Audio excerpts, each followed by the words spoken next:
يما مراتي قاعده بره وقالت مش داخله غير لما نرميكي، فهمتي؟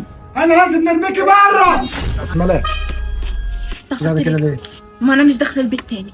انت خايفه تاني؟ والله ما رجلي هتخش البيت تاني يا بسوني الا لو خدت امك وكرشتها بره. بتقولي يا بسمله امي ملهاش حد غيري، هنخرجها بره ازاي؟ بس يوني لو عايز حياتنا تبقى كويسه نبقى مع بعض، خد امك وكرشها بره. اسماء انت عارفه ان انا ما ينفعش نعيش من غيري، انت عارفه ان انت كل حياتي، بس انت عارفه ان امي ملهاش غيري.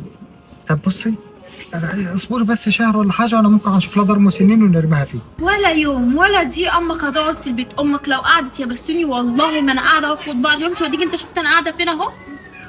شوف انت هتعمل ايه بقى يا بسوني لو انت باقي عليا. يا بسمله انت عارفه ان انت عندك الدنيا بتاعتك، اصبري مكانك وشوف انا هنعمل فيهم ايه. وريني يلا. اما اما ايوه. اصحي ياما. خير يا ابني. بقول لك ايه، بصراحه انت قعدتك في البيت كده منكده علي ومراتي